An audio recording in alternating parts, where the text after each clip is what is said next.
Vamos lá, Rafael, faça a piada que todo mundo quer ouvir. No ranking de mangás de Yu-Gi-Oh!, o de Arquive fica em 6º lugar.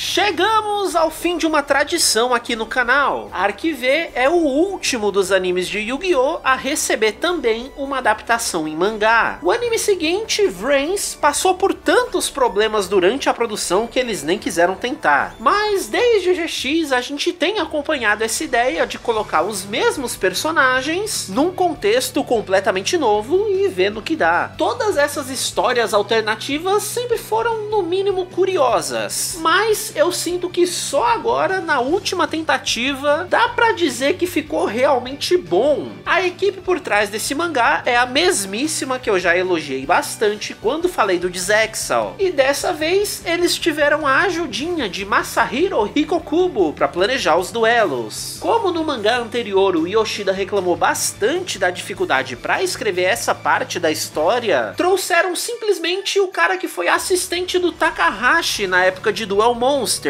E de GX em diante, ele ficou na Konami como coordenador geral de duelos. E dá mesmo pra perceber como em cada confronto ele tenta fazer uma coisinha diferente. Vai ter Action Duel voando em cima do monstro, ou submerso nadando com eles, flutuando no espaço, pendurado em galho, correndo e, pasmem, parado de pé com o braço numa posição extremamente desconfortável. Qual foi a última vez que a gente viu isso em Yu-Gi-Oh, né? E assim, cada uma dessas maluquices faz sentido de ter rolado ali em cada momento da história, mas onde o Hikokubo brilha mesmo é nos 2 últimos duelos desse mangá. Ali sim valeu a pena cada centavo pra contratar mais um cara com esse tipo de experiência. E vocês não vão me perdoar se eu não falar sobre o Martelefante na sala, né? O mangá de Arquive é infame por supostamente fazer insinuações incestuosas. Já dando spoiler, tem uns papos de viagem no tempo, e com isso eles fazem a Yuzu ser a mãe do Yuya. Eu quero deixar bem claro que não é bem assim, tem muita desinformação quando comentam sobre isso, mas o mangá também não me ajuda a defender ele botando, sei lá, o Yuya pra pegar nos peitos dela. O que acontece bastante nessa história são casos de duplo sentido, ou que quando tirados do contexto, você que já sabe desse spoiler, pensa que, meu Deus, não pode, é a mãe dele. Só que é exatamente essa a piada. Ela não faz ideia disso, mas os garotos já sabem. Por isso eles sempre ficam envergonhados, tentam desconversar, mas ninguém nunca dá mole pra ela. A grande questão é que esse boato ficou muito mais popular do que o mangá em si, então ou as pessoas não leram pra entender o que é de verdade, ou já vão pro mangá procurando isso. Aí não tem jeito, né? Pra quem quer ver com maldade, o mangá realmente coloca algumas cenas que dão margem pra isso, mas quando você pega ele dentro de um contexto mais completo, não é bem assim. E aproveitando o assunto maluco, saiba que a melhor forma de apoiar qualquer coisa que eu traga pra esse canal é se tornando membro por 3 reaisinhos. Agora, os membros ganham conteúdos extras relacionados ao vídeo que sai pra todo mundo. Junto desse aqui, por exemplo, eu que fui professor por muitos anos, resolvi analisar os currículos escolares das academias de duelo de Yu-Gi-Oh! É qualquer coisa mesmo. Então, se você quer mais conteúdo, por só R$3 você já tem o dobro de mim todo mês.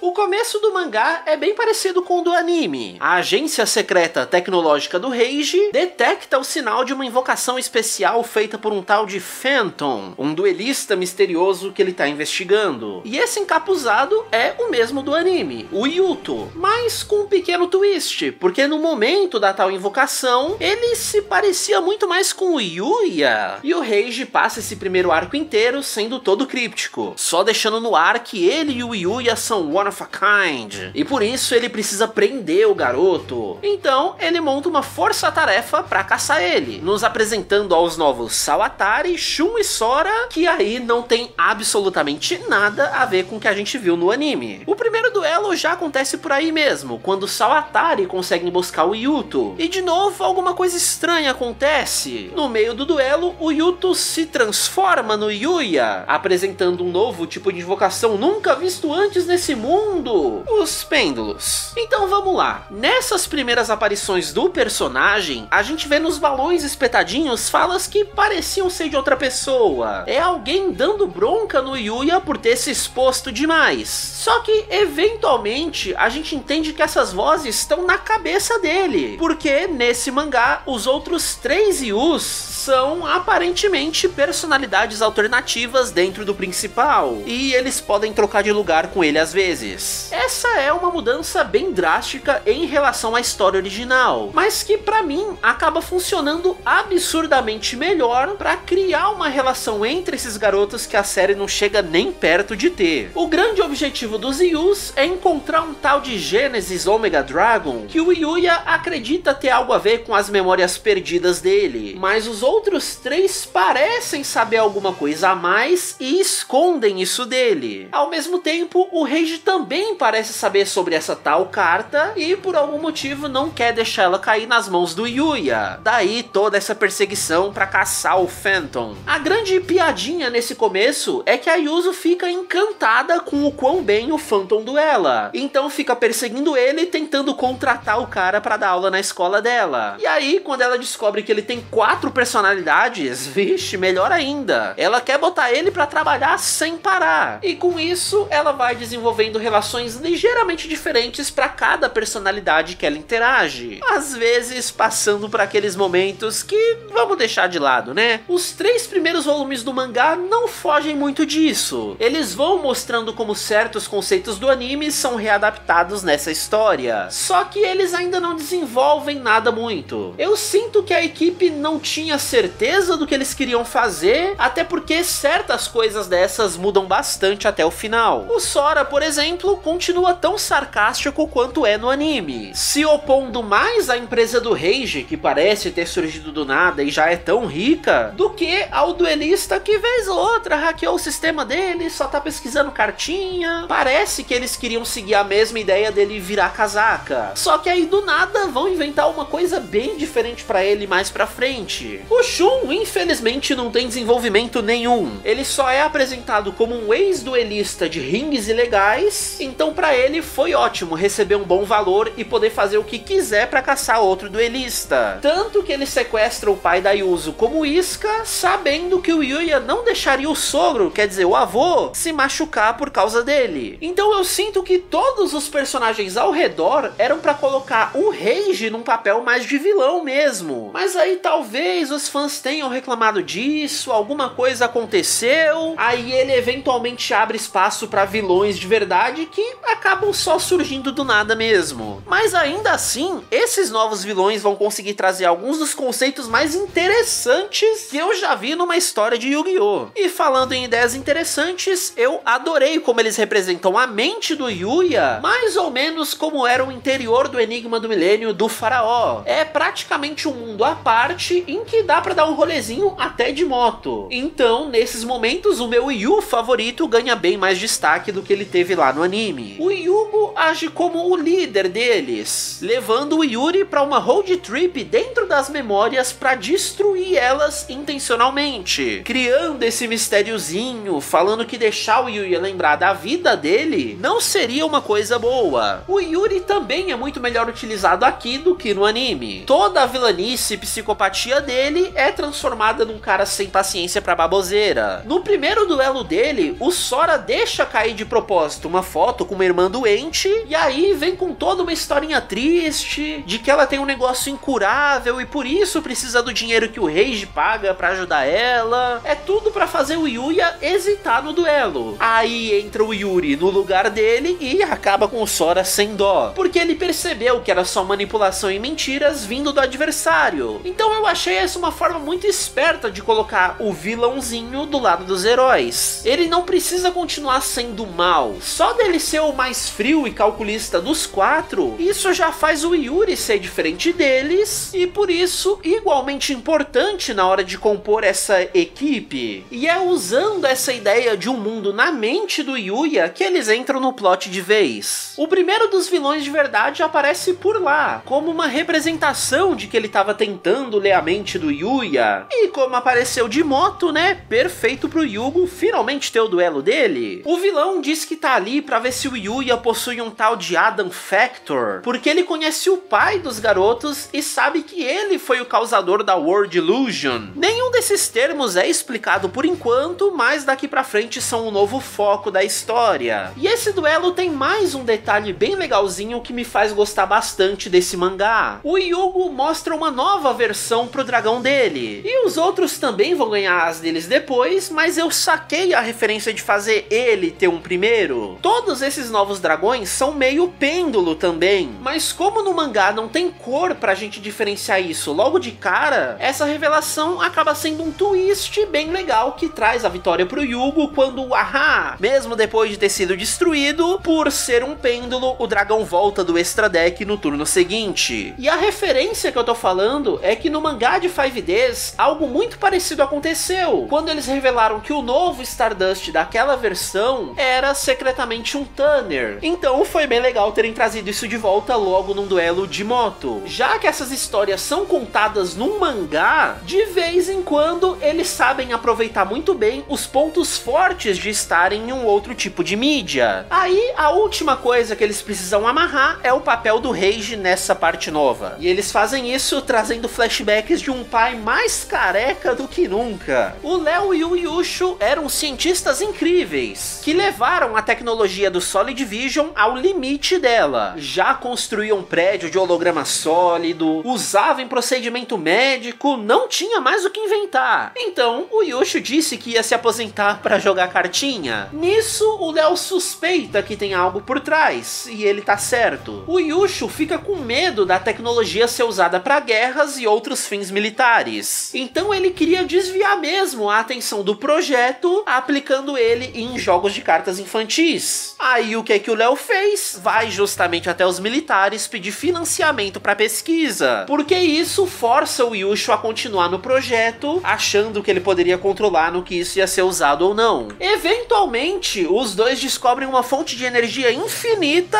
vindo da dimensão entre o mundo real e esses hologramas materializados. Energia essa que curiosamente se manifesta como uma carta, o Genesis Omega Dragon. Então, para esconder todo esse poder, o Yushu resolve fazer o maior truque de mágica que o mundo já viu, a World Illusion. Essencialmente, ele vai dobrar a própria realidade nela mesma, escondendo esse ponto no tempo e enviando o filho 20 anos pro passado para que ele tivesse tempo suficiente para impedir tudo isso de acontecer. Só que não foi bem essa a história que o Reiji ouviu do pai dele. Ele acha que o Yushu traiu o colega, roubando a carta e enviando o filho pro passado para que eles dominassem o poder de Deus. Porque se você não sacou, a sigla para Genesis Omega Dragon é God. Então o Léo também enviou o filho pro passado para impedir que o Yuya impeça ele no futuro. Então é hora do duelo, com os 4 Yus se alternando entre as jogadas, aí sim cada um apresentando as novas versões dos dragões. Mas como agora tá revelado que o Reiji também veio do futuro, a gente descobre que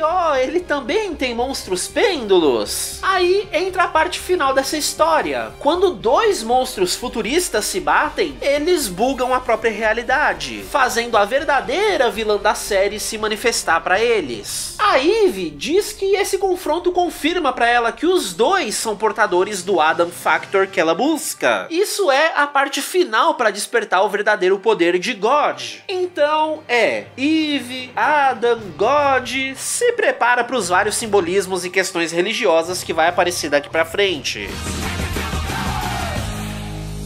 E eles nem perdem tempo. Dessa vez, o Ren decide contar toda a história dele, o que vai ajudar a gente a começar a entender melhor os vilões. Ele era um duel runner muito promissor e adorava escutar as histórias do pai sobre um corredor lendário que ele sonhava em um dia poder enfrentar. Infelizmente, em uma corrida como outra qualquer, com um simples bater de asas de uma borboleta, o Ren sofre um acidente terrível e morre. Ou quase isso, porque naquele naquele instante ele se conectou com alguma coisa muito sinistra, que ofereceu uma segunda chance para ele. Ao mover a borboleta só um pouquinho pro lado, talvez as consequências disso já fossem suficientes para alterar todo o destino dele. É o famoso efeito borboleta. E aí entra a história desses servos de God, uma das coisas mais interessantes que eu já vi em Yu-Gi-Oh! O Ren conseguiu viver por mais 60 anos, tendo uma vida perfeita até o último segundo, que foi quando a Eve apareceu para ele, dizendo que agora era hora de servir a God como pagamento pelo que recebeu. Eu achei sensacional essa ideia de uma entidade benevolente estender a mão para vidas que perderiam as suas chances. Todo mundo tem algum momento na vida de e se? De algo que poderia não ter sido daquele jeito, que daria tudo para fazer diferente. Mas será que daria mesmo? Que vale a pena fazer essa troca? Essa é uma discussão que pode ficar bastante profunda, complexa. E graças a God, o mangá consegue usar isso muito bem em todas as chances que ele teve. Quando o Ren perde o duelo, ele tira essa máscara. E onde eu já vi um cabelinho parecido, o Ren é o filho do Yugo num futuro ainda mais distante. Ou seja, as histórias que o pai contava eram as dele mesmo, agora já aposentado. E o maior desejo do filho era, de alguma forma, poder enfrentar o pai no auge. O que, tecnicamente, God concedeu a ele, né? E como eu disse, eu curto demais essa ideia de um grande vilão não ser um vilão de maldade. Ele é só uma deidade que tá escrevendo por linhas cada vez mais tortas. Porque esse é, de longe, o caso mais de boa que a gente vai ver. Olha só um ótimo exemplo de tomar cuidado com aquilo que a gente deseja. Num segundo duelo contra o Sora, de repente decidiram que ele era um infiltrado do time dos vilões. E que toda aquela história da irmã doente é real sim, agora a gente vai usar. Só dele tá usando uma roupinha total vibe de Evangelion, vocês já devem imaginar que não vai dar bom. O desejo que God concedeu a ele foi poder viver mais com essa irmã. Porém, como ele é muito jovem e conheceu pouquíssimo quem ela era de verdade, para além dela nessa cama de hospital, tudo que ele pôde fazer é ficar revendo a irmã nesse momento. Mas a cada looping que ela morria de novo, ele foi ficando mais e mais maluco, transformando essa vida eterna que ele ganhou em uma vida de eterno sofrimento. Nisso, o Yuya traz um questionamento muito feito no ateísmo mais filosófico. A ideia de que o paraíso, numa visão religiosa, tá muito próximo de uma condenação. É um pensamento tristíssimo e cruel de se ter, mas pensa aí. Uma eternidade só pode ser perfeita se ela for uma bolha falsa, em que cópias dos seus entes queridos seriam criados para aceitar passar a eternidade do seu lado do jeito que você espera. Porque se não for dessa forma, existe uma chance bem alta de que o paraíso de alguns seja também um inferno de outros. Olha como essa discussão fica complexa. Aí entra o Yuri sendo muito bem utilizado mais uma vez, já que a frieza e personalidade tóxica dele, na verdade, levam a gente a uma conclusão muito bonita. Ele diz que o que dá valor pra vida é o tempo vivido no presente, e não uma extensão eterna disso. Não é que o objetivo de viver seja um dia morrer, mas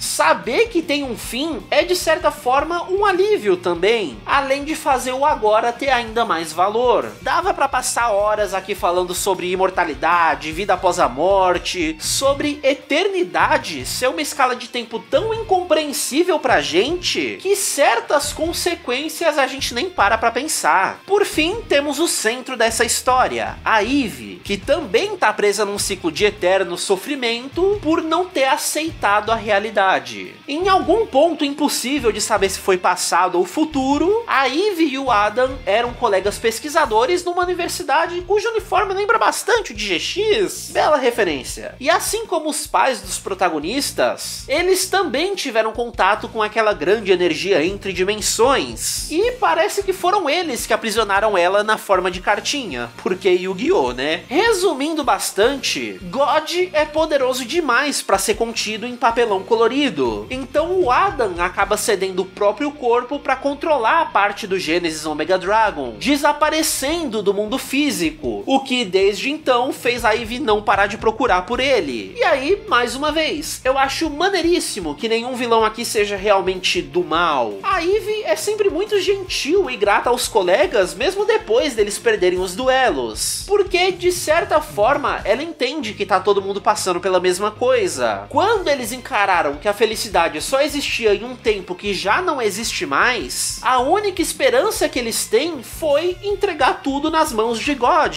E em momento algum o mangá diz que ter fé por si só é um problema, ou que essa entidade é que tá sendo cruel e sádica com eles. Não é uma crítica sobre religião em si, e sim a como essa prática acontece para certas pessoas. O próprio Adam se manifesta em um certo momento e fala que também se sente culpado, porque ele condenou toda essa galera a uma busca sem fim. Já que ele tem parte do poder de God, ele poderia muito bem aparecer pra Ivy a qualquer momento e acabar com tudo isso. Mas o fato dela querer tanto encontrar ele fez ela ser cada vez mais devota a God. Então, se eles ficarem frente a frente, ela tomaria de volta o Adam Factor dele e sabe-se lá o que pode acontecer. Ou seja, quanto mais a Ivy busca por ele, mais ele se afasta dela. Eu tô falando, esse mangá é muito filosófico, a ponto de eu sentir que me falta estudo pra citar alguma coisa aqui, um filósofo, um teólogo, porque claramente tem coisas por trás. Mas aí, no final das contas, como God se manifestou em forma de cartinha, é por isso que o Adam confiou o poder dele a 2 duelistas, porque assim eles poderiam encerrar todos esses sofrimentos. É Yu-Gi-Oh! Inventando motivo pra ser Yu-Gi-Oh!, né? Tá bom o suficiente, bora pro duelo. Já no primeiro turno, a Ivy cria a escala pêndulo de 1 a 12 e começa o show de referências. Ela traz os monstrinhos que se fundem no monstro Fantasme, que é o nome japonês para aqueles deuses falsos de GX. E esse monstro traz os materiais de volta, mas alterando os níveis deles, porque,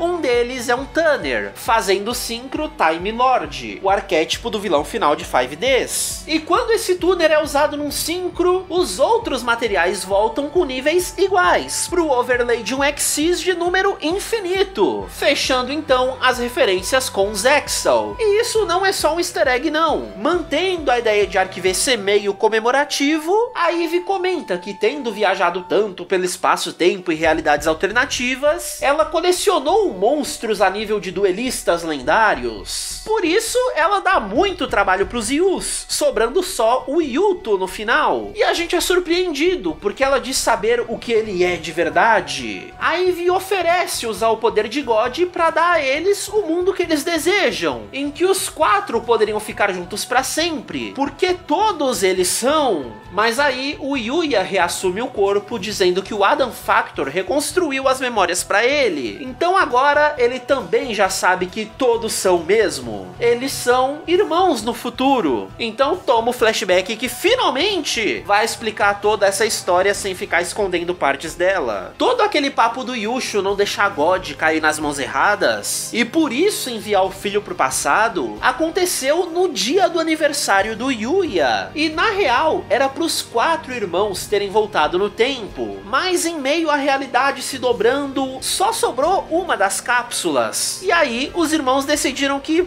mó vacilo morrer no próprio aniversário, né? Por isso eles botaram o Yuya na cápsula, e numa cena extremamente bittersweet, os outros 3 ficam lá, comendo as comidinhas que o Yuto tinha feito, vendo o buquê de rosas que era um presente do Yuri ser soprado pela onda de choque temporal. Putz, eu consigo demais imaginar uma trilha sonora trágica subindo, e aí vem o silêncio, com a luz da explosão cobrindo a tela toda. E aí a gente só ouviria Feliz Aniversário, Yuya. O verdadeiro crime desse mangá é ele ser tão melhor que o anime. Nenhum deles entende exatamente o porquê, mas ficaram felizes ao acordar e ver que viajaram junto do Yuya, mesmo que seja só em espírito ou algo do tipo. Todo aquele segredo de não deixar o Yuya lembrar da própria vida foi pra não deixar ele triste com algo que não vai mais existir. É mais uma vez o papo de segundas chances, escrever certo por linhas tortas. Sortudo foi o Yuya, que não precisa lembrar do que a gente perdeu. Complexo definir o que é bom ou ruim nesses contextos, né?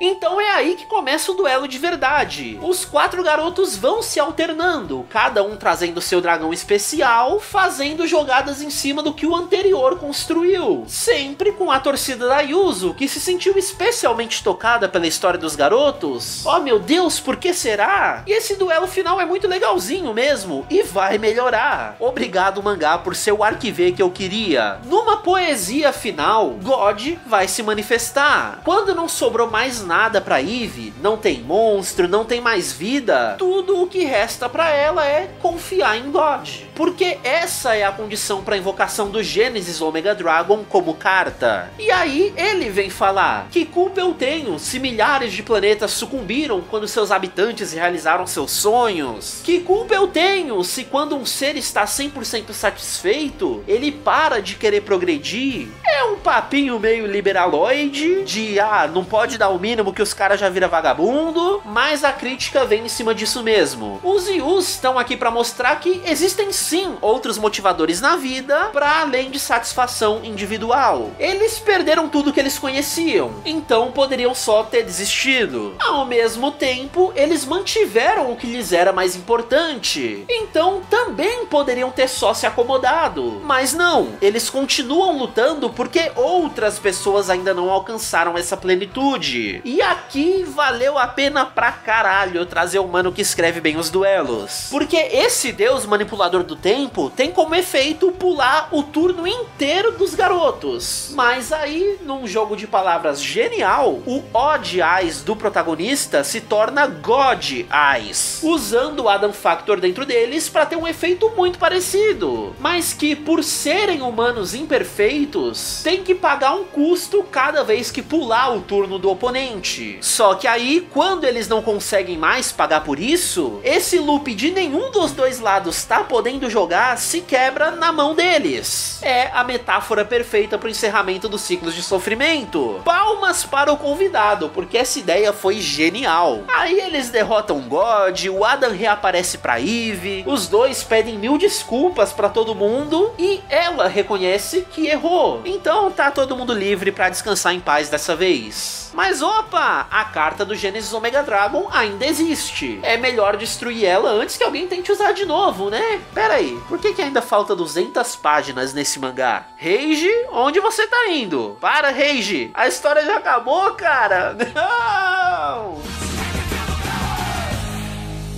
Considerando que o único duelo entre Yuya e Reiji foi interrompido lá no começo, eu entendo eles darem um confronto final pra agradar os fãs. Rolou a mesmíssima coisa no anime e o Yoshida também fez isso nas duas versões de Zexal dele, então zero surpresas. Eles inventam que o Reiji quer a carta de God porque ele acredita ser capaz de usar ela da maneira correta. É o ego clássico de personagens em papéis caibísticos. Mas além disso, o Adam botou na cabeça dele que, apesar de tudo, ainda seria interessante explorar o potencial dessa energia. Ele não duvidou que o Yuya sairia vitorioso, mas também sabia que ele não teria esse tipo de interesse. Então veja só, a distribuição de 2 Adams Factors tinha um motivo. É muito bem bolado, eu aceito. Conhecendo bem os tropes de Yu-Gi-Oh!, o Yuya já começar fortíssimo, chegando até a invocar o God Eye sem muito trabalho, é porque o rival vai humilhar. Em mais um jogo de palavras, ele passa a usar o arquétipo Go-Jijiji, com o novo monstro Go-Jijiji Zero King, que em japonês é escrito como Reiji. Então, honrando toda essa temática de zeros que o personagem carrega por causa do próprio nome, o Yuya não vai poder usar efeito, magia ou armadilha, não pode fazer novas invocações, nem ter carta na mão no cemitério. Mas, como a gente já sabe em Yu-Gi-Oh!, né? Um Kuribo é sempre maior do que Deus. Então, de alguma forma, o Yuya tira o monstrão do campo, fazendo tudo ter que se resolver com uma action card que tá no mapa. Finalmente teve um propósito real esse tipo de coisa. Aí é bem cara de final de história mesmo. Com a maior quebra de expectativa do mundo, o Reiji começa a correr junto do Yuya pra tentar pegar aquela última action card. Ele vai todo torto, desengonçado, quebrando total aquela personagem personalidade maneira de sempre. E aí que ele percebe que nunca se soltou dessa forma antes. Então passa a ver no Yuya como o único outro sobrevivente de um futuro que não existe, o mais próximo de uma família que ele vai ter. Então é pensando nisso que os dois perderam e podem reencontrar que acaba sendo quase uma metáfora deles estarem indo para uma próxima vida. Então aquele portão de God reaparece, pronto para receber eles e mostrar o que viria depois. Só que o mangá acaba por aqui. Não é a nossa hora de saber o que tem lá, ou algo do tipo. E aí, né, a famosa cena que não me ajuda a defender o mangá de jeito nenhum. A Yuzu chorando, não querendo se despedir. Porque, Yuya, eu te amo. Mas ele corta a fala dela, dizendo que está no futuro desses dois se reencontrar. Aí corta pra um tempão depois, a Yuzu ainda meio triste, pensando se um dia vai mesmo reencontrar o Yuya. Até que ela escuta a famosa frase dele. Mas quem tá falando isso é um Yusho da idade dela, fazendo o primeiro show. É aqui que a gente entende quem ela tem que ser no futuro. E o mangá nem precisa explicar nada. Então eu acho na real esse final mó bonitinho. A galera demoniza ele muito mais do que realmente precisava. Vale inclusive dizer que a famosa página com ela adulta e as crianças no colo nem é desse mangá. Isso vem de um capítulo especial que soltaram bem depois, só pra mostrar no que deu esse encontro com o Yusho. E deu mesmo, né? Botou 4 bonecos no mundo, tá doida? Então assim, é uma proposta de final meio esquisito pro mangá? Sem sombra de dúvidas. Mas criminoso, horrível, deplorável? Nem um pouco.